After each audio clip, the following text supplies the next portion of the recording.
Meus irmãos, saúdo todos na graça e na paz do nosso Senhor Jesus Cristo. Nós vamos abrir a Escritura, a carta de Paulo aos Gálatas, capítulo 6.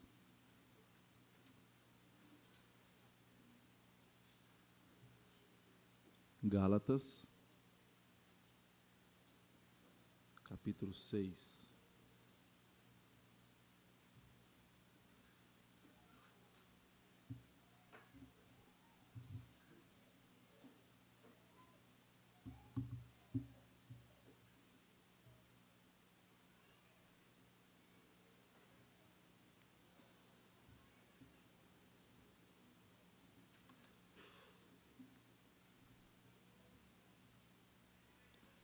Para a leitura dos versículos 1 ao 5, diz assim a palavra do Senhor. Irmãos, se alguém for surpreendido em alguma falta, vós que sois espirituais, corrigi-o com o espírito de brandura, e guarda-te para que não sejas também tentado. Levai as cargas uns dos outros, e assim cumprireis a lei de Cristo. Porque se alguém julga ser alguma coisa não sendo nada, a si mesmo se engana. Mas prove cada um o seu labor, e então terá motivo de gloriar-se unicamente em si e não em outro. Porque cada um levará o seu próprio fardo. Amém. Vamos orar mais uma vez?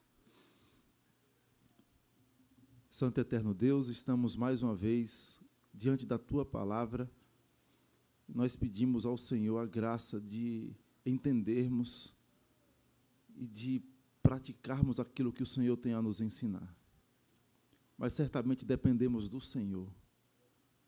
Ó Deus, ilumina nossa mente, dá-nos clareza para que possamos desfrutar da Tua lei, porque é mais doce do que o mel e o destilar dos favos.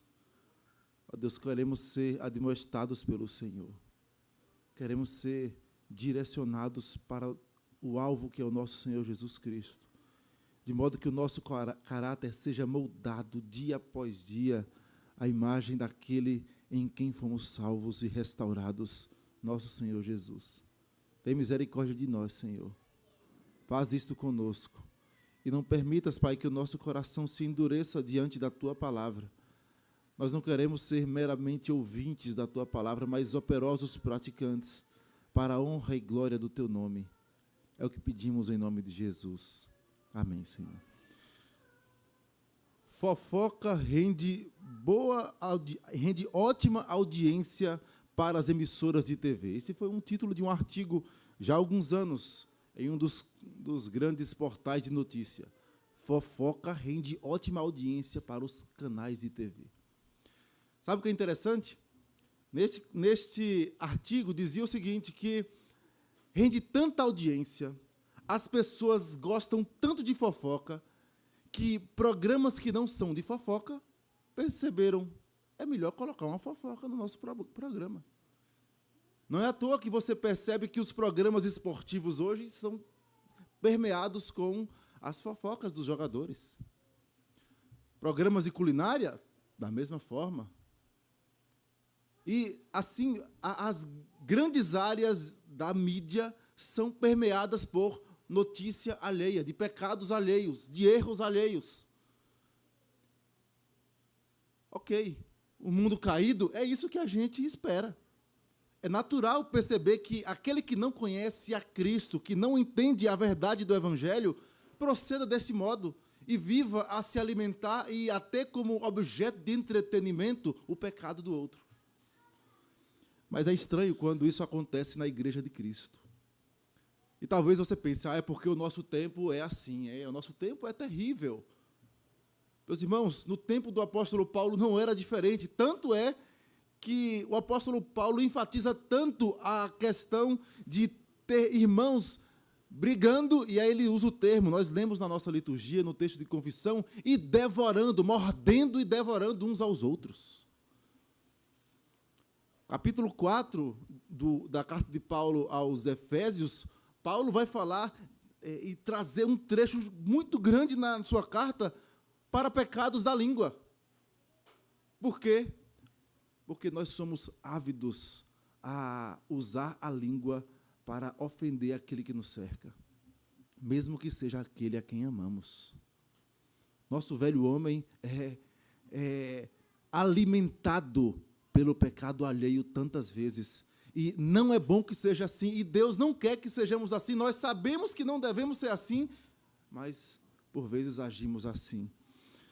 Irmãos, Paulo, ao escrever aos Gálatas, ele vai trazer de maneira bem objetiva, clara, didática, 3 imperativos e como a igreja deve agir quando o nosso irmão tropeça. Longe de usar o caminho da fofoca, entretenimento, das intrigas como alimento para a nossa alma, mas usar o parâmetro do amor de Cristo como o meio de conduzir o nosso irmão à vontade de Deus. Esse é o desejo de Deus para a sua igreja, e Paulo já vai começar assim: irmãos, se alguém for surpreendido em alguma falta, o que é que a gente faz? Ele já começa dizendo: vós, os que sois espirituais, corrijam, não deixe ele no erro. É o primeiro imperativo de Paulo: não deixe o seu irmão continuar caído, levante-o.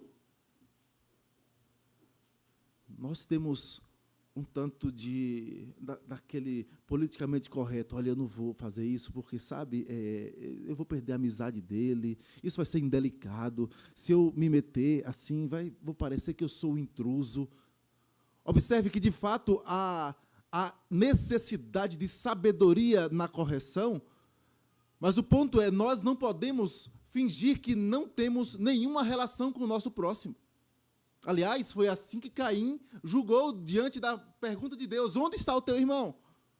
Ele: olha, eu sou tutor de meu irmão, acaso sou eu tutor dele? Eu sou responsável pela vida dele?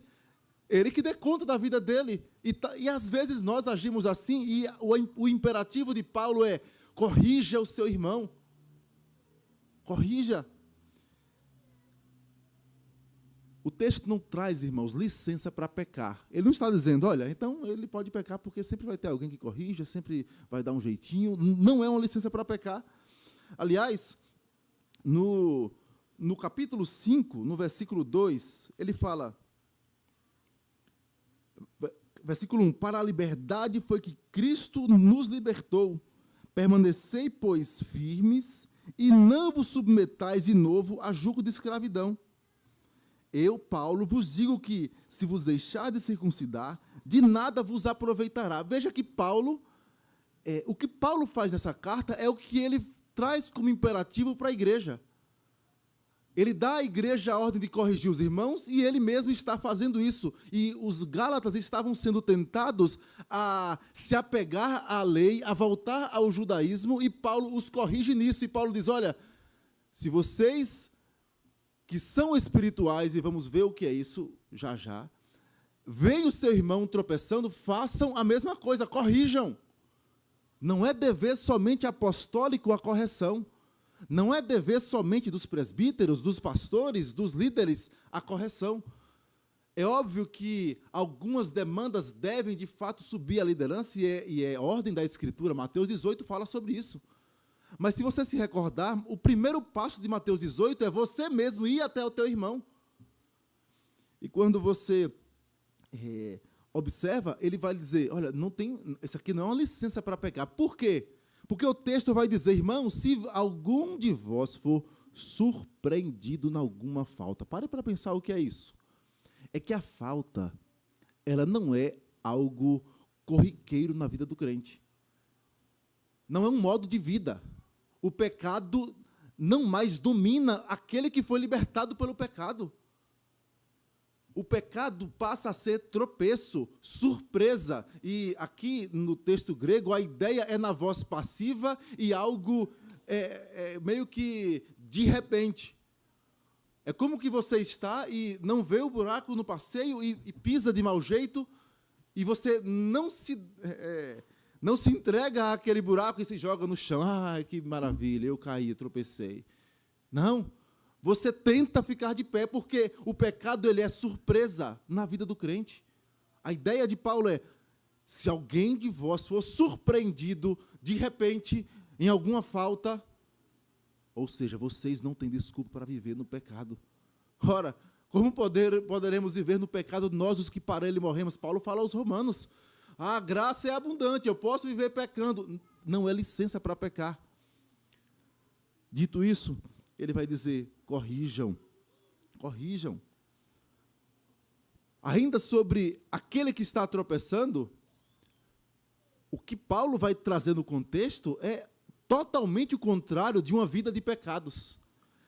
Paulo traz a ideia de fuga do pecado, de você se apartar de caminhos tortuosos. Ele vai dizer, por exemplo, no capítulo 5, versículo 15, se vós, porém, vos mordeis e devorais uns aos outros, vede que não sejais mutuamente destruídos. Ora, acordem, não se degradiem.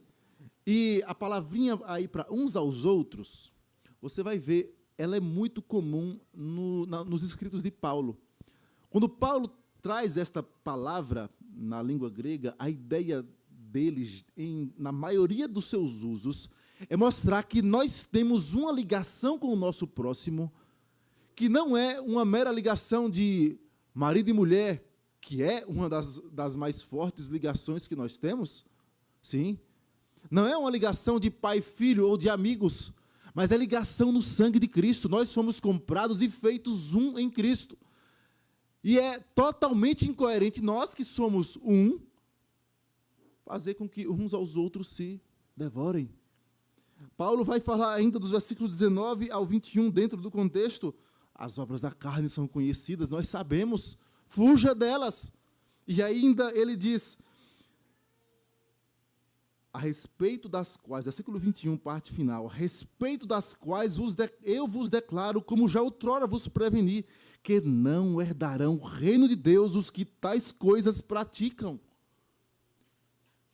Se você vive nisto, você não é crente, a palavra de Paulo é esta, vocês não vão herdar o reino de Deus, se você vive uma vida de pecados. E aí, mais à frente, ele ainda diz nos versículos 22 e 23, o fruto do Espírito, isso é o que é esperado do servo de Deus. Até que ele chega no capítulo 6 e olha, pecado é tropeço, não perca de vista. Dito isso, ele vai dizer, olha, se alguém for surpreendido em alguma falta, corrija. É dever do povo de Deus corrigir o seu irmão. Mas você pode se perguntar assim, para que eu vou corrigir ele? Para ele vir com 7 pedras para cima de mim? Ah, não, aquele irmão é muito impetuoso. Quando você fala, ele responde assim, é melhor, deixa lá. Uma hora ele quebra a cara e aprende sozinho. Não. Nós corrigimos o nosso irmão, meus irmãos, porque é para o bem da igreja de Cristo. A honra da igreja de Cristo. Aliás, é um dos objetivos da disciplina eclesiástica, é a honra da igreja de Cristo. Nós corrigimos para o bem do faltoso. Nós corrigimos para o bem daquele que foi ofendido. Nós corrigimos para a glória de Cristo. É a honra de Cristo que defendemos quando corrigimos o nosso irmão. E o que deve estar no centro, então, dessa correção? Paulo vai dizer assim, o autor aos Hebreus, o Senhor corrige o filho a quem? Ama. Meus irmãos, o que deve estar no centro da correção é o amor.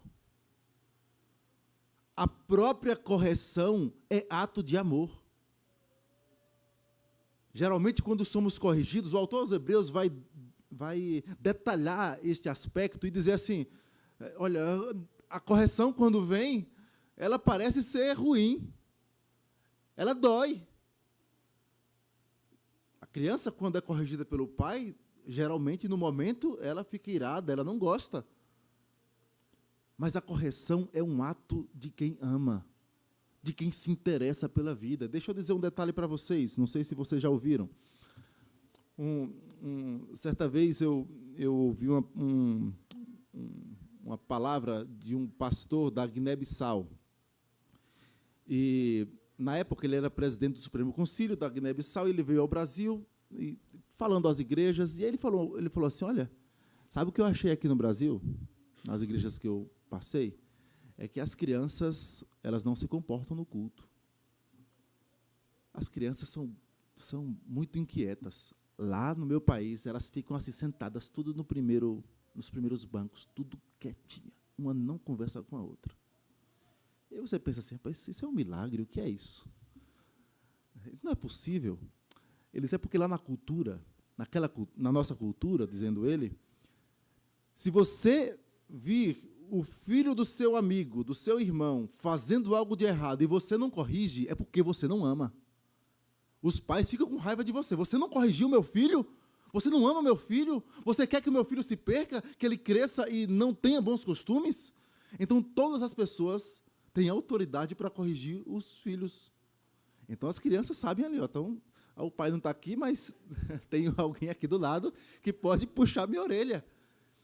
Então, não perca de vista que a correção é um ato de amor. E se você está sendo corrigido, o alvo aqui de Paulo, nesses primeiros versículos, é o que corrige. Mas eu abro esse parêntese. Se você está sendo corrigido, saiba, a correção é um ato de amor por sua vida. Então, ao que corrige, lembre-se, não corrija por falsos interesses, corrija por amar aquele que precisa ser levantado. Você faz parte do mesmo corpo, o corpo de Cristo. Então, mas quem deve corrigir? Paulo vai trazer a resposta. Ele fala assim, vós que sois o quê? Espirituais. O que é ser espiritual? É o santarrão. Ele só quer ser o santinho. Geralmente, o que está sendo corrigido é tentado a ofender desta forma, mas Paulo não está falando disso. Perceba o contexto do que Paulo vai trazer em relação a isto. Capítulo 5, versículo 5. Vamos ler juntos? Porque nós, pelo Espírito, aguardamos a esperança da justiça que provém da fé. Agora, versículo 16. Digo, porém, andai no Espírito, jamais satisfareis a concupiscência da carne. Versículo 18.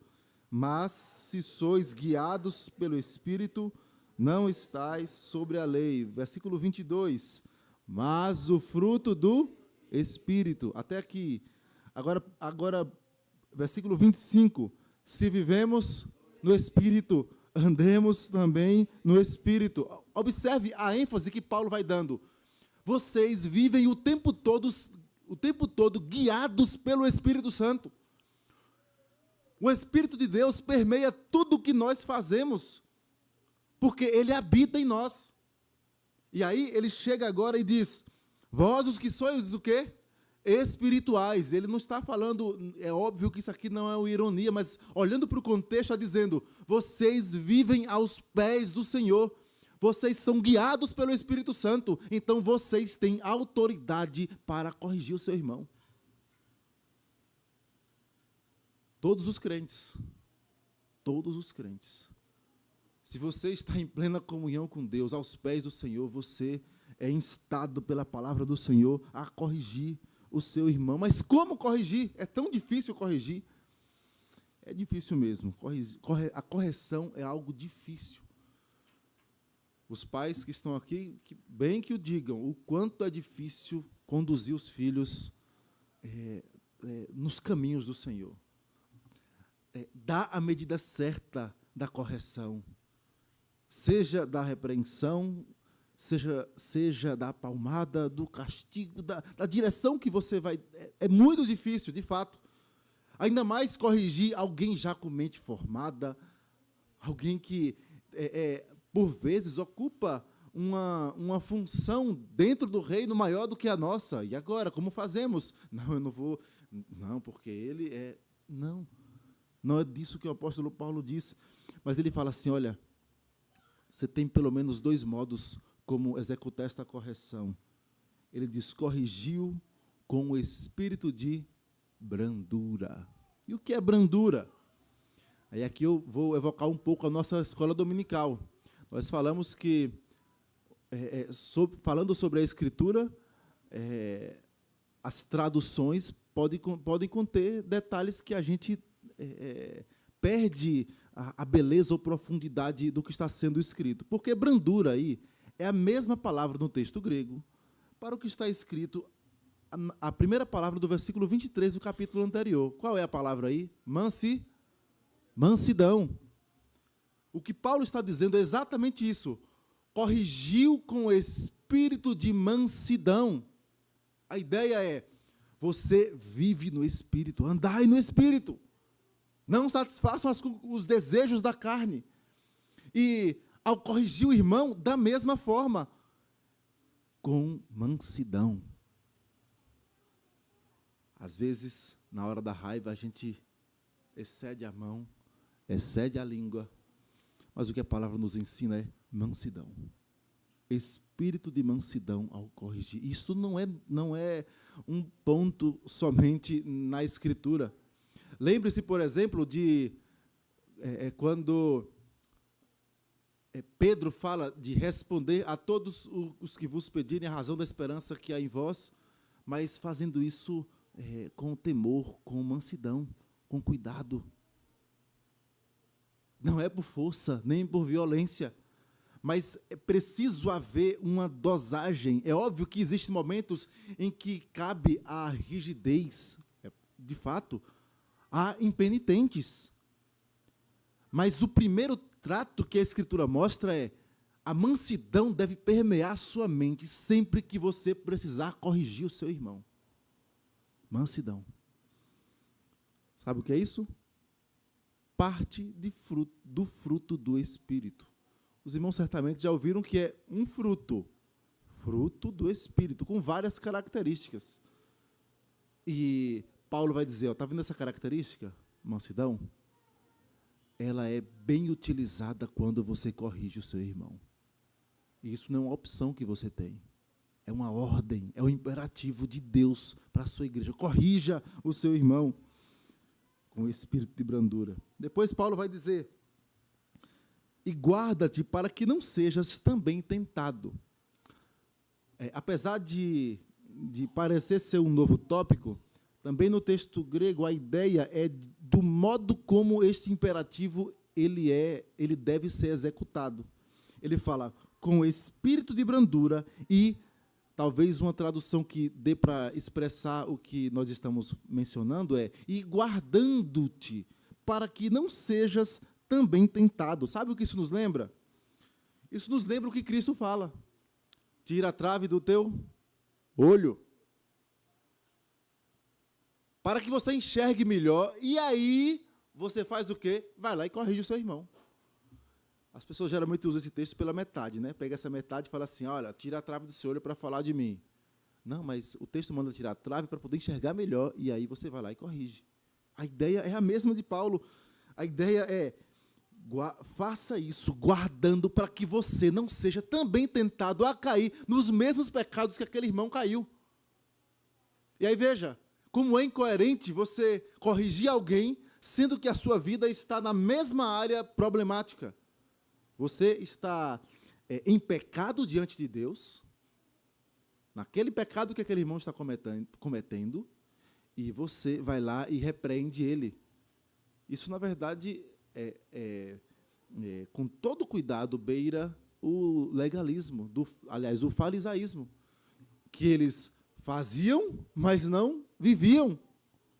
Eles ensinavam sem autoridade de quem de fato vivia o Evangelho. E Paulo vai dizer aos romanos, bem-aventurado é aquele que não se condena naquilo em que aprova. Aos Gálatas ele diz na mesma direção, faça isso, guardando para que você não seja também tentado. Cuidado. Aquele que pensa estar em pé, cuide, veja que não caia. Paulo diz, lá na segunda carta a Timóteo, capítulo 2, versículo 24, diz, ora, é necessário que o servo de Deus não viva a contender, e sim, deve ser brando para com todos, apto para instruir, paciente, disciplinando com mansidão os que se opõem, na expectativa de que Deus lhes conceda não só o arrependimento para conhecerem plenamente a verdade, mas também o retorno à sensatez, livrando-se eles dos laços do diabo, tendo sido feitos cativos por ele para cumprirem a sua vontade. Percebam que a correção esperada para o povo de Deus, ela de fato é o imperativo, é a ordem, corrija, mas ela deve ser permeada com o espírito de mansidão e, ao mesmo tempo, com vigilância para que você não seja também tentado a cair nos mesmos pecados que o seu irmão está tropeçando. Segundo imperativo que o apóstolo Paulo traz, versículo 2, vamos ler juntos. Levai as cargas uns dos outros e assim cumprireis a lei de Cristo. Levai as cargas uns dos outros. Eu não sei quantos já ouviram, é uma ilustração de que havia um missionário em um país oriental, e chegando lá, ele viu que a cultura do local das crianças era brincar, mas os pais, às vezes, estavam no campo, na plantação, e deixavam os menores sob a responsabilidade dos maiores. Então, eles brincavam nas ruas com os menores nas costas. O tempo todo, os pequenos, as brincadeiras eram o menor nas costas. E aí eles olharam assim, o missionário olhou assim, aquelas crianças brincando, os maiores, cada um com os menores. E aí chamou assim, você não fica cansado não de levar esse fardo aí nas costas o tempo todo para brincar? E aí disse que a criança falou assim, ele não é fardo não, ele é meu irmão. Ele não é um fardo, ele é meu irmão. Paulo diz em outra carta que os mais fortes devem suportar as debilidades dos mais fracos. Mas nós somos impacientes. Nós achamos que, de fato, temos... Olha, ei, rapaz, aquele irmão de novo, mesmo problema, que dificuldade. Está difícil demais. Olha, não aguento mais, vou passar para outra. Assume aí, porque eu não aguento mais, não.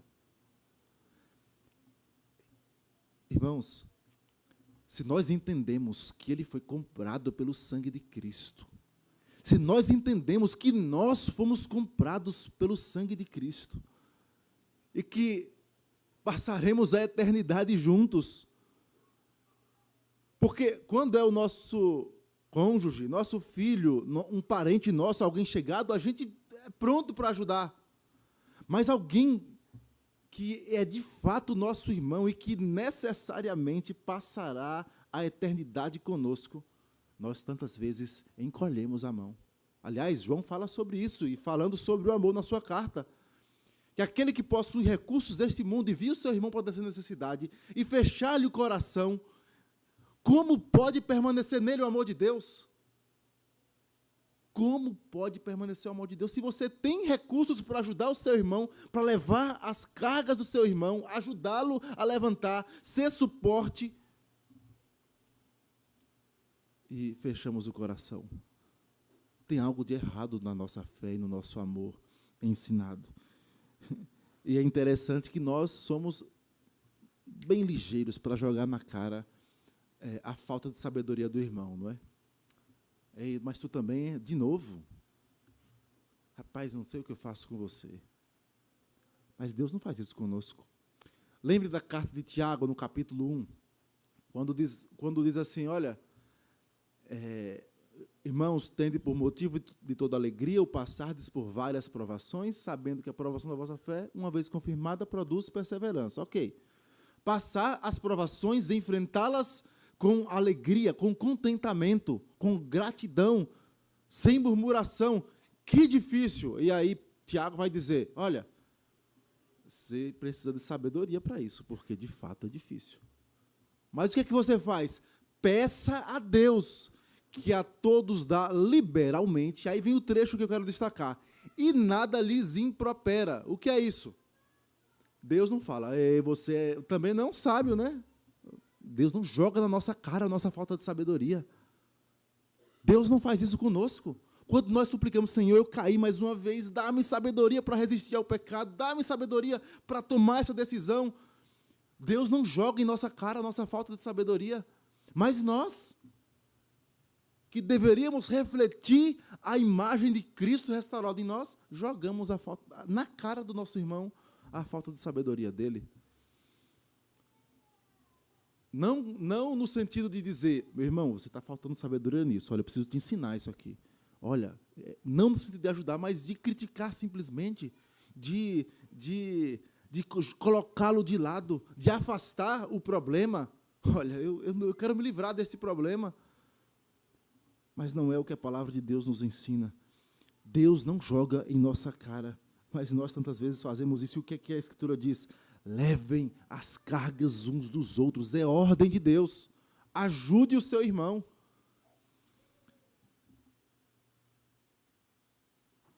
Aí ele vai dizer assim, mas por que eu preciso fazer isso? Porque assim vocês vão cumprir a lei de Cristo.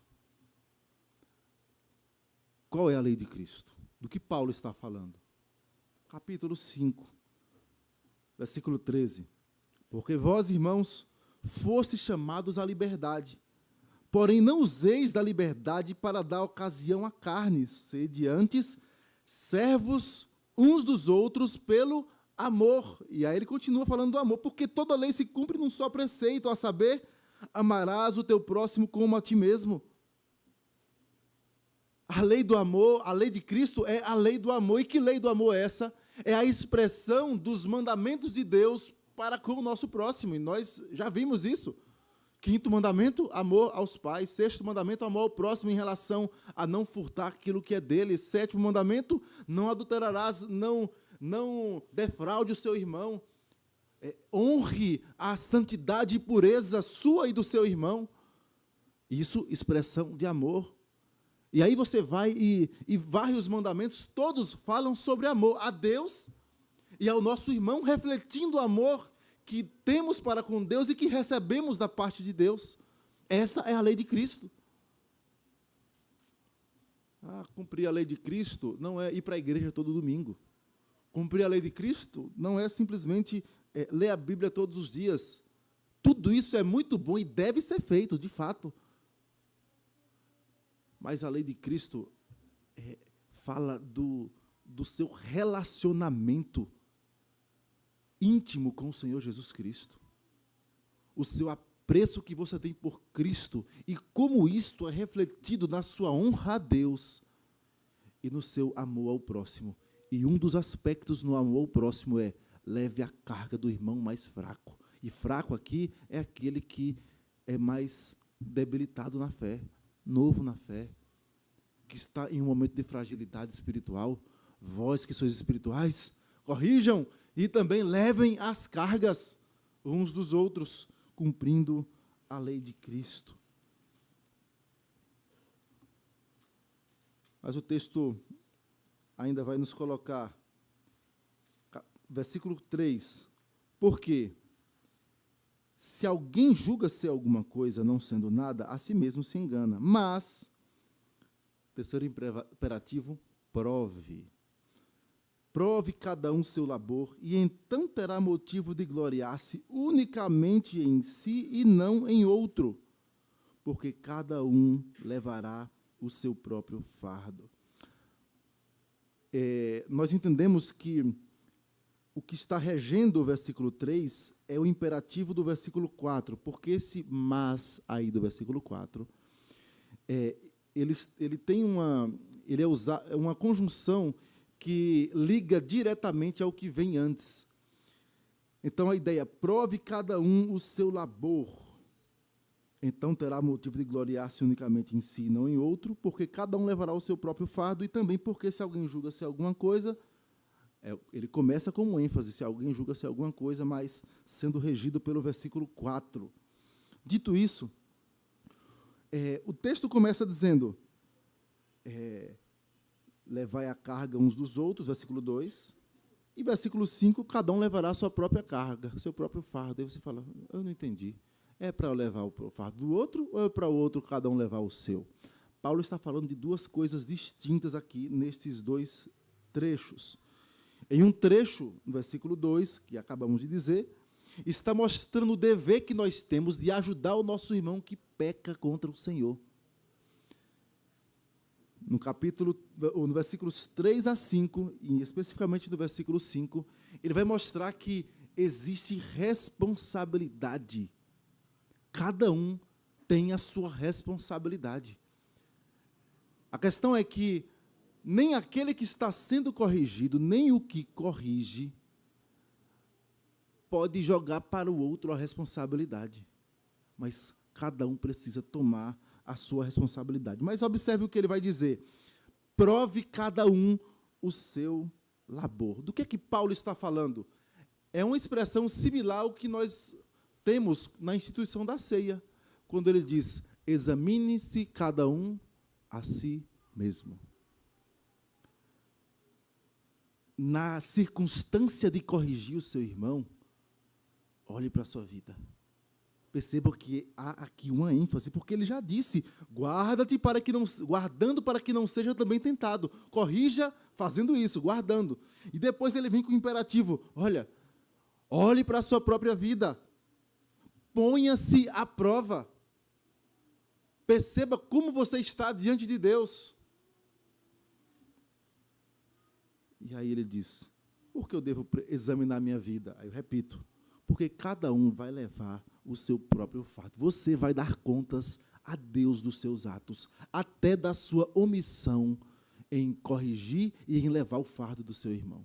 Você vai dar contas a Deus. Aquele que está sendo corrigido dará contas a Deus dos seus pecados, ou da sua rebeldia em receber a correção do irmão, da sua arrogância. Ele vai dizer ainda, porque se alguém julga ser alguma coisa não sendo nada, a si mesmo se engana. Você está se enganando. Você não quer se examinar, é porque você está achando que você é alguma coisa. Você está achando que você não peca. Você está achando que amanhã você não vai cometer o mesmo pecado desse seu irmão. A coisa mais fácil de se fazer na hora da queda caiu. Foi ele. Lembre de Adão. Foi uma das primeiras reações de Adão, quando foi confrontado com o pecado, ele fez assim, foi Eva, o Senhor que me deu. Ó. É natural do homem caído. O velho homem, o ímpeto é esse. E se nós não considerarmos um autoexame quando o nosso irmão tropeça, aliás, deixa eu abrir mais um parêntese. Quando há, por exemplo, uma disciplina eclesiástica pública, a repreensão pública, ela serve de momento propício para a igreja ao autoexame. Às vezes acontece, no meio do povo de Deus, de haver a disciplina, e os irmãos, ao invés de manterem temor, autoexame, misericórdia sobre o que tropeça, o dedo aponta. Cada um dará contas de si. Se ele se afastou por causa disso, ele vai dar contas de si a Deus. Mas Paulo fala aos coríntios que todos nós haveremos de comparecer perante o tribunal de Cristo para receber segundo o bem ou o mal que tivermos feito por meio do corpo. Pense como é sério isso. E repense, nós não somos nada. Nós também somos suscetíveis à mesma queda, ao mesmo tropeço deste irmão. Ele vai dizer ainda, porque aí você vai poder gloriar-se unicamente em si e não em outro. Opa, Paulo falando de vanglória. Do que Paulo está falando aqui? Não é vanglória. Sabe por que não é vanglória? Capítulo 6, versículo 14. Olha o que ele diz logo depois, no mesmo capítulo. Todos juntos. Mas longe esteja de mim gloriar-me, senão na cruz do nosso Senhor Jesus Cristo, pela qual o mundo está crucificado para mim e eu para o mundo. Opa, Paulo já disse, não é longe de mim gloriar-me a não ser na cruz de Cristo. E o que ele está falando de você vai ter motivo de gloriar-se em si e não no outro? Imagine que o quanto isso, o nosso coração é tentado a medir a própria espiritualidade na queda alheia. Rapaz, como é que ele pode fazer? Eu não faria isso. Eu não faço assim. Eu não sou assim. Eu vou cometer uma loucura dessas? Não. E aí você mede a sua espiritualidade com a queda alheia. Paulo está dizendo, examine-se a si mesmo. Olhe para a sua vida. O seu padrão de santidade não é a queda do irmão. E aí quando ele fala de gloriar-se em si, é perceber, opa, a minha vida está assim. E não no outro, na queda do outro, como parâmetro para como está a sua vida diante de Deus. Crianças, vocês são muito tentadas a fofoca. A ver o coleguinha fazer alguma coisa de errado e dar risada dele. Olha só, ele caiu, ele fez isso. Lembre-se que Jesus ensina a ajudar o que erra. E não simplesmente a fazer chacota, que chama assim, não chama? No Ceará. A fazer chacota do seu irmão, do seu colega. Você é chamado a amar como Jesus Cristo amou. Quando o seu coraçãozinho quiser dar risada do erro de alguém, sabe o que você faz? Lembre-se de como Jesus Cristo tratou o erro de Pedro. E aí vou dar uma tarefa aos pais. Em casa vocês perguntam aos pais de vocês, como foi, pai, o pastor falou lá na igreja, como foi que Jesus tratou o erro de Pedro? Com muito amor, com mansidão.